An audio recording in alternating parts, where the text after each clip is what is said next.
François Bon, 1925-2025, une idée toute simple, on part des carnets de Lovecraft, pas tous, d'ailleurs on n'en a conservé que très peu, mais celui de 1925 qui nous est parvenu et qui est une ressource inestimable parce que chaque jour il remplit la petite case avec une sorte de résumé de ses activités les plus quotidiennes et les plus triviales, comme aussi celles qui concernent bien l'écriture, la lecture et donc l'exercice de la littérature. Une année de transition, une année charnière, mais une année décisive pour Howard Phillips Lovecraft. Il a donc 35 ans, 34, 35 maintenant. Il aura 35 ans au mois d'août, il est pile au milieu. Il publie de la fiction depuis 1921-1922, après une longue expérience dans une publication qui s'appelle le National Amateur, dans laquelle il est énormément investi en tant que responsable éditorial, maintenant au niveau fédéral, comme il l'avait été auparavant à Boston, et qu'il s'est fait toutes ses relations à Cleveland, dans le Wisconsin, ou tout simplement à New York. Et cette poignée de fiction écrite en 1920, 1921, 1922, on y trouve Lovecraft tout entier, au contraire, même cette compression, ce surgissement. Mais là, 1925, ce sera une année de solidification avant, puisqu'il lui reste 10 ans à vivre au retour à Providence, avant ce cancer qui l'emportera de façon quelques semaines. Début 1936, évidemment, ce corpus d'histoires plus longues qui sont pour nous maintenant un des socles si rares de la littérature fantastique. Une année à New York qui est marquée par cette socialisation si importante avec ce qu'ils appellent tous ensemble le Kalem Club, une poignée d'amis. Kalem parce que les noms commencent par K, comme Kirk, comme Kleiner. Les noms commencent par L, comme Lovecraft, comme Loveman, comme Frank Belknap Long, ou par M, comme Morton, comme McNeil.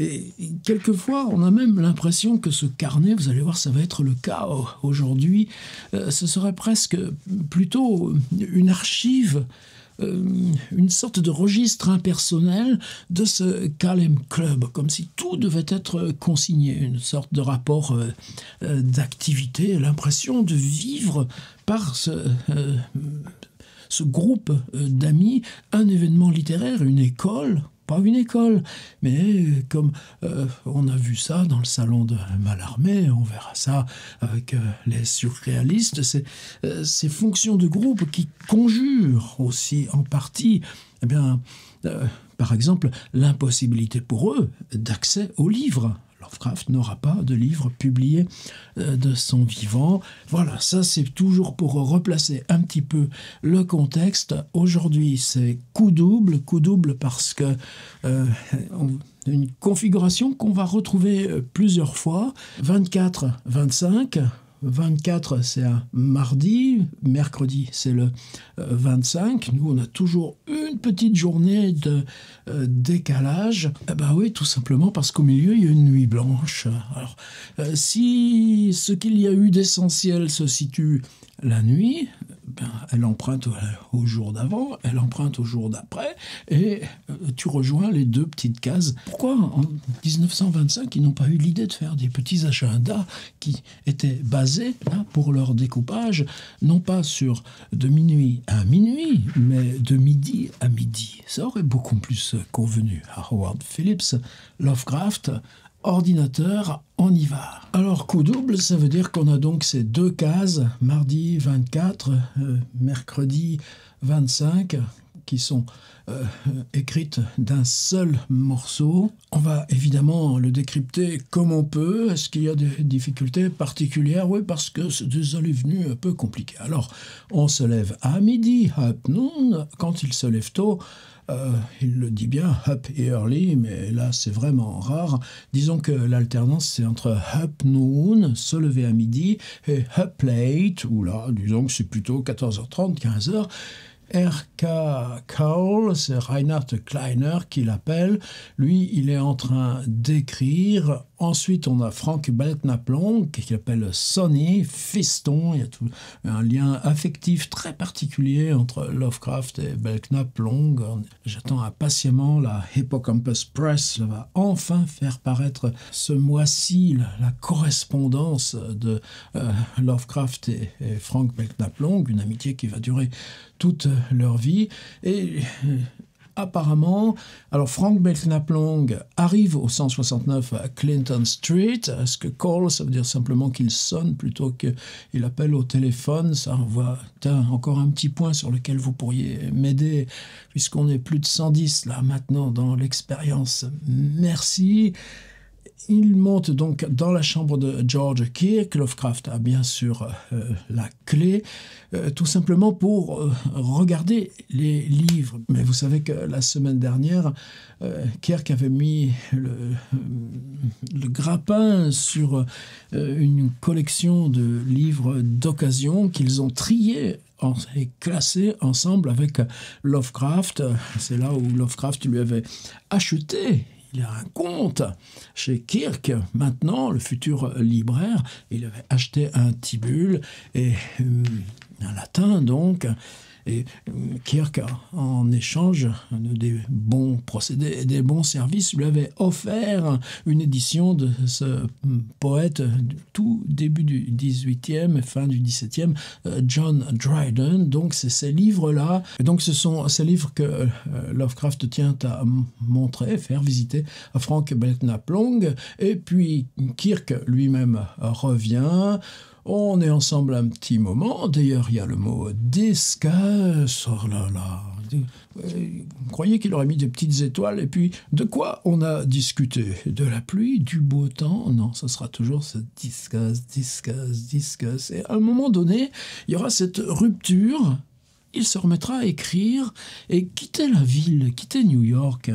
Est-ce que c'est pas plutôt que quitter l'obsession, le cauchemar de cette ville? On a vu que même Kirk subit cette attraction, cette hypnose. Il dit « j'ai pas besoin d'aller au théâtre, c'est New York qui est le théâtre ». Il dira aussi une sorte de dépression par ce mouvement permanent, constant. Mais est-ce que c'est la rupture de 1926? Ce ne sera pas la rupture aussi avec ce discuss, discuss, discuss, tout ce qui les relie, qui est fascinant pour eux. Ils accèdent à eux-mêmes. Mais à un moment donné, pour écrire, il faut s'en séparer et retrouver là. Comme Yoshi a intitulé la correspondance avec August Derleth, Essential Solitude. Alors, Downstairs Again, c'est-à-dire que Lovecraft laisse Kirk et redescend chez lui, mais voilà que Loveman arrive. Des fois, ça nous ennuierait un peu. Oui, mais c'est ça, je dis, c'est plutôt consigner l'activité collective avant même de faire état des choses individuelles. Et ça, pour nous, c'est important, et quand ça arrive, ça fait peut-être quelque chose d'un peu ludion, un peu comme ça, mais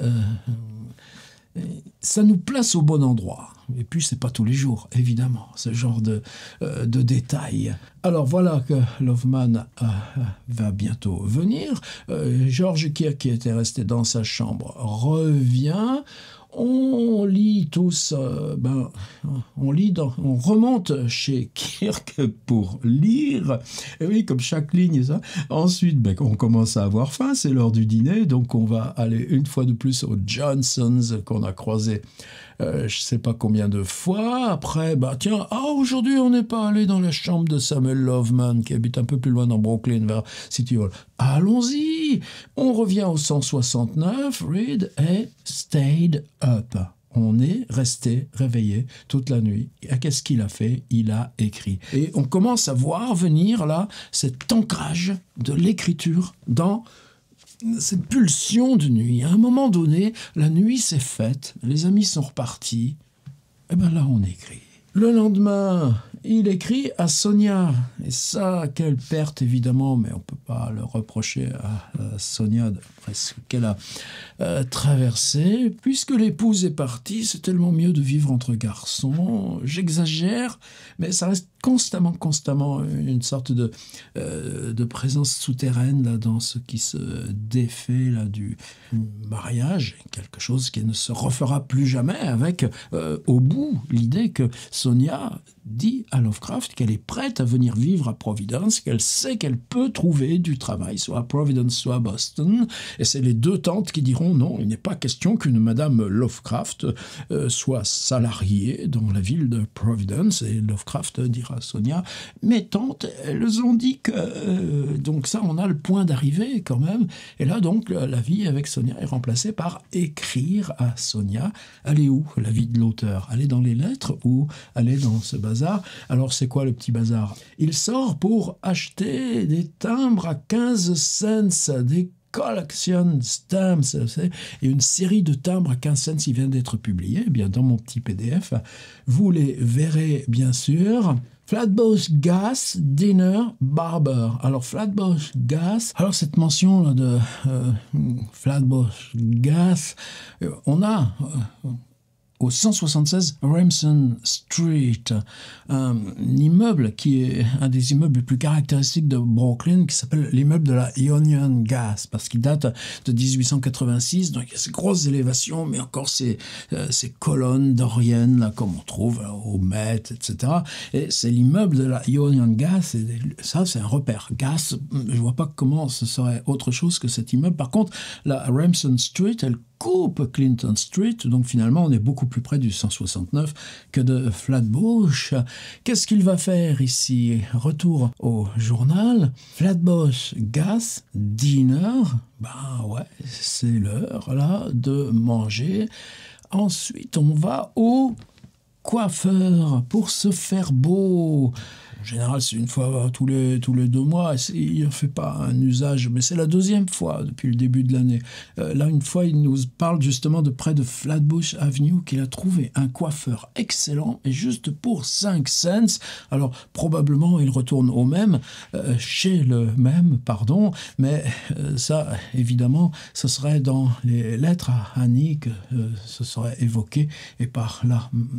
directement dans le petit calepin. Et puis, il revient, Walkthrough Park. Alors, est-ce que c'est Green Park ou Prospect Park? Je penserais plutôt pour le Fort Green Park, qui est le jardin public là du centre de Brooklyn. Prospect, c'est quand même plus au nord. Il y allait dimanche dernier. Et il revient à la maison. Pourquoi il revient? Parce que il va être l'heure, le soir, de rejoindre Manhattan et rejoindre Frank Belknap Long. Pourquoi on va chez Belknap? C'est la réunion hebdomadaire du Kalem Club. Tous sont là, sauf Morton, parce que vous savez que Morton maintenant a déménagé à Patterson dans le New Jersey, où il a la direction d'un petit musée de l'histoire industrielle de la ville. C'est le même Patterson qu'il y a chez William Carlos Williams, ce livre qui s'appelle Patterson, mais qui est un monument de la littérature, un monument tellement excitant, mais que Lovecraft ne connaît pas, et pour cause. Il ne date que de 1946, mais quelle joie, là, des choses qui changent l'idée du possible de la littérature. Il fait quoi? Ben, justement, il y a une espèce de trait d'union possible, je pense qu'on l'explorera même de plus près. C'est-à-dire, qu'est-ce qu'il fait William Carlos Williams? Ben, il prend le dimanche au jardin public de Patterson. Et qu'est-ce qui se passe? Qu'est-ce qu'on entend? Qui sont les gens? On fait les listes, les visages, à quoi ils ressemblent. C'est comme une espèce d'extension là de ce qui se passe là dans le journal et dans les lettres à échelle d'une petite ville à l'écart de New York, à 1 heure de train. Donc Morton n'est pas là.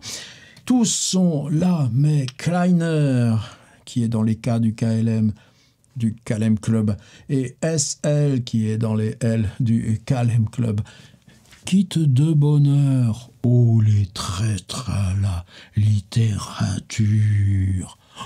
on ose quitter de bonne heure la réunion hebdomadaire. Ils sont quand même 3 à rester jusqu'au bout chez les Belknap Long avant de revenir à Brooklyn et retire. Alors, qu'est-ce qu'on va faire dans le petit PDF?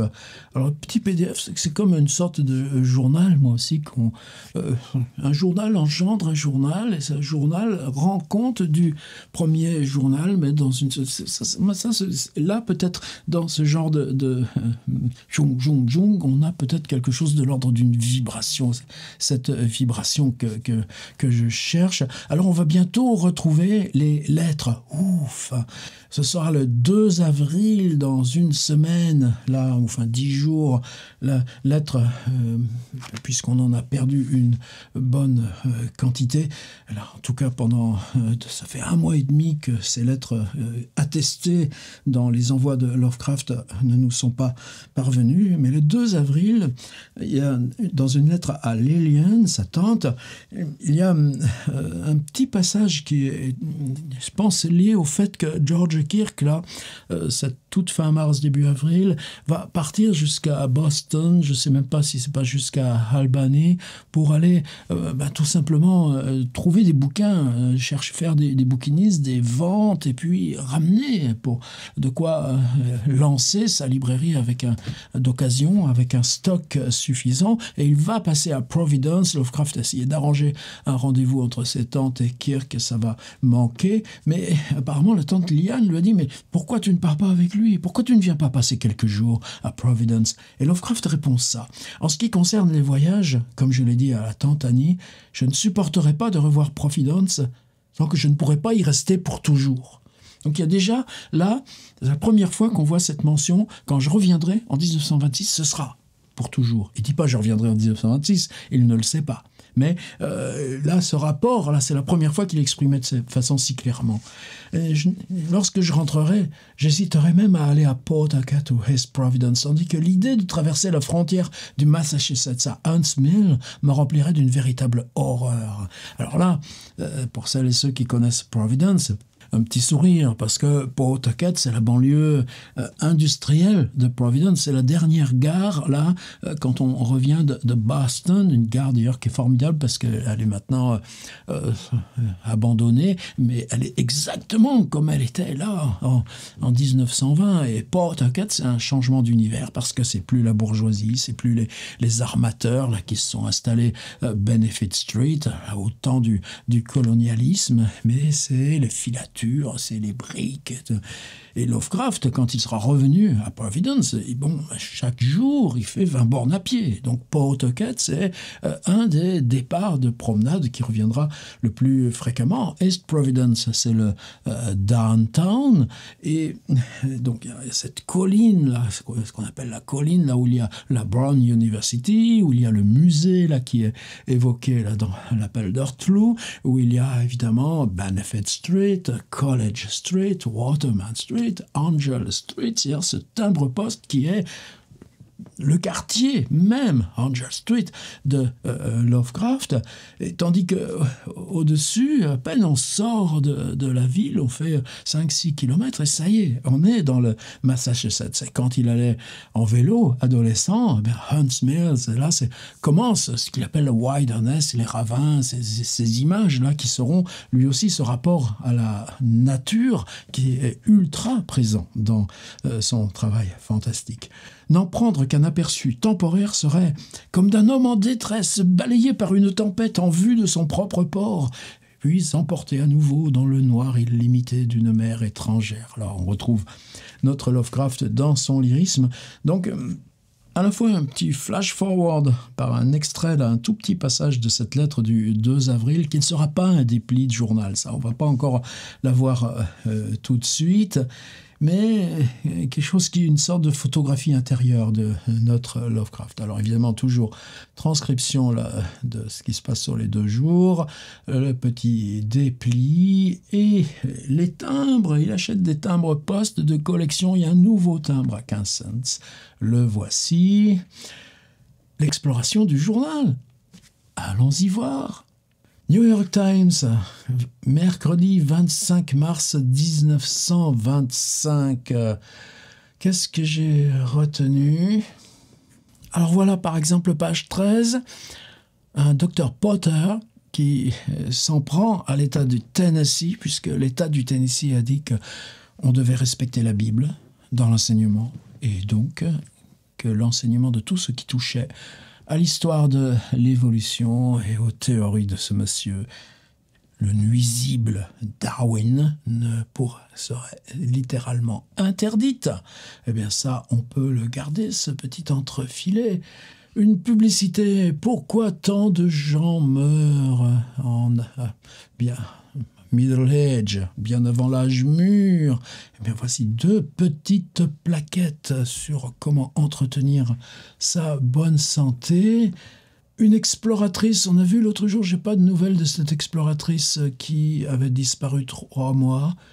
Eh bien, en voilà une, Madame McGregor, elle s'en va aujourd'hui pour de nouvelles aventures dans la jungle sud-américaine, à la recherche de mondes perdus, toutes ces villes qui émergeront de l'Amazone. Évidemment, on n'en connaît que très peu encore à l'époque.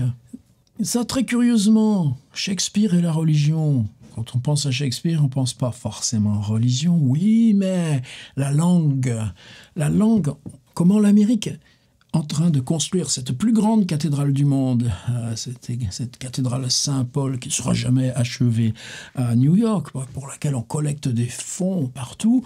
La langue américaine, c'est des enjeux politiques. Là, c'est Trump qui vient de proclamer la langue américaine, la langue anglaise, seule langue officielle des États-Unis. Ça reste des enjeux politiques.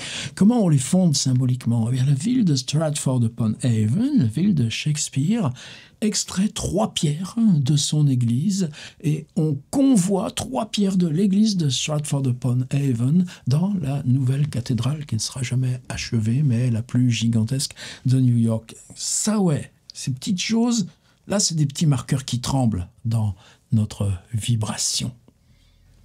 J'ai passé sur les sports. Juste après les sports, on arrive à des zones plus loisirs. Eh bien, où on en est de la pêche au requin. La pêche au requin devient une nouvelle industrie touristique. Démolissez. On en a attrapé un monstre. Le mot monstre. Pour ces merveilles de la nature, il faisait 11 pieds, un requin de 3 mètres, et il est content, le touriste. Madame Gloria Swanson, on a souvent de ces nouvelles dans le journal. Un jour, il faudrait qu'on s'attache à son cas. Dans mon PDF, j'ai repris aussi cet article-ci. Find musical prodigy and give her a piano. De quoi il s'agit? De Monsieur et Madame Mallory. Alors, Monsieur et Madame Mallory, j'ai retrouvé Mallory Transport Line. C'est des steamers, des bateaux à vapeur qui font New York, la Floride, Cuba et qui vont jusqu'à Mobile ou Key West. Et Monsieur et Madame Mallory, tandis que leurs bateaux augmentent encore à chaque trajet leur fortune, eux sont dans un yacht qui s'appelle le Dundee aux Bahamas. Et là, voit une jeune fille de 13 ans qui semble passionnée par le piano. Elle s'est fait un silent piano. Quand elle entend de la musique, elle la refait avec ses doigts. Cette dame Mallory, elle-même musicienne, nous dit-on, offre à cette gamine de 13 ans un piano. C'est beau. Oui, c'est beau. L'article donne le nom du yacht de Monsieur et Madame Mallory. Le Dundee. Est-ce qu'on donne le nom de la petite musicienne de 13 ans à qui on offre le piano? Little Negro Girl. Cette distinction des riches et des pauvres, du paternalisme et ça. Dans la collection, ça tremble, ça vibre. Et pour finir, après la page des programmes radio et des programmes cinéma, Mount Everest Crime, Shown in Pictures. Cette question du cinéma documentaire, qui est ultra présente dans le livre de Dench, How to Make Movies. Dench, ami de Lovecraft. George Mallory, grand alpiniste fondateur. Sa première tentative sur l'Everest, ça n'a pas été brillant. Il y a eu une avalanche qui a emporté 7 Sherpas. Il a fallu défendre la légitimité. Pourquoi vous voulez monter sur l'Everest? parce qu'il est là. Alors évidemment, phrase qui devient légendaire. Mais là, en 1924, deuxième expédition Everest, Mallory et un autre sont à 200 mètres du sommet. Il n'y a plus qu'une pente de glace. Et puis, on ne saura plus rien. On retrouvera son corps seulement en 1999. 1924-1999. Non seulement on le retrouvera, on le laissera sur place, ils mettront des pierres, donc Mallory reste à jamais dans l'Everest. Mais encore en 2004-2005, on lance des expéditions parce que l'entreprise Kodak a dit que si par hasard leur appareil photo était avec eux là dans l'avalanche, peut-être qu'on pourrait développer les pellicules. Avec le froid, les images sont encore là. On pourrait savoir si c'était en montant vers le sommet, et donc qu'il l'aurait atteint, ou en redescendant, et c'est pas la même chose. Et ça, le mystère reste entier. Mais là, tout d'un coup, arrive le cinéma comme connaissance. Le film de l'expédition dans laquelle est mort Mallory est projeté pour la première fois par la Société de géographie et le compte-rendu. Alors, qui sont là? Qu'est-ce que c'est que cette Geographical Society? Dans le nouveau, ils font ça dans la salle du Engineering Society's Building. Là, on se croirait avec Phileas Fogg là, dans Jules Verne.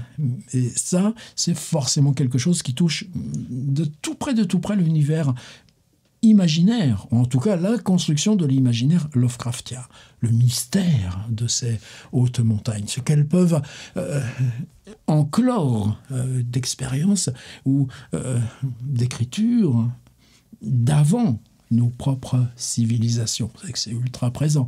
Par contre, est-ce que ça peut nous venir par les livres? Oui. Est-ce que ça peut nous venir par le cinéma? Là, je ne pense pas que Lovecraft puisse faire ce saut mental. En tout cas, c'est juste nous noter la simultanéité. Un événement qui aurait dû intéresser Lovecraft au premier chef, évidemment, il n'en fait pas mention. Est-ce que nous, c'est légitime dans ce cas-là de dire, comme cette rencontre de Lovecraft avec l'art contemporain avant-hier, Alfred Stieglitz, Georgia O'Keeffe, Charles Demuth, et là, tout d'un coup, une autre dimension où son récit se construit par l'imaginaire de l'inconnu terrestre, celui qui en témoigne de façon posthume, parce qu'il s'est fait filmer. Mais évidemment, le film ne capte pas l'image de sa mort, mais le film témoigne de comment Mallory est allé mourir en haut de l'Everest. Un événement qui est structurant à distance de l'imaginaire Lovecraftien. C'est-à-dire que l'imaginaire d'une époque n'est pas forcément seulement ce dont on est soi-même acteur ou témoin, mais que l'époque travaille en vous-même, y compris dans la construction de l'imaginaire, par ce avec quoi vous n'avez pas été en contact directement. Là, vous savez que c'est le travail d'une présence des œuvres perdues de Judith Schlanger, une dame qui a maintenant 90 ans, je crois.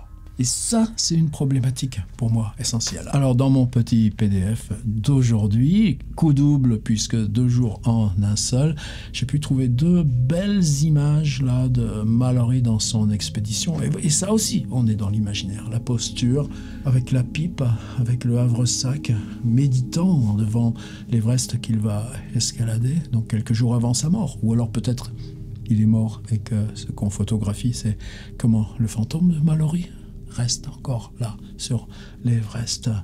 Les articles dont je vous ai parlé, en voilà 6, les requins, Shakespeare et Mallory. Et c'est étrange parce qu'on trouve 2 fois le mot Mallory, et pas d'autre, il n'y a rien à trouver derrière cette coïncidence. Mallory, l'alpiniste, et Mallory, le propriétaire de cette compagnie de steamers. Et ben oui, c'est solide. On se fait photographier les steamers pour les publicités devant New York, hein, puisque c'est la ligne qui part vers Cuba, vers Key West en Floride, vers Miami et vers Mobile, jusqu'à Mobile, où ira lui aussi Lovecraft, mais pas en bateau, en train et en autobus.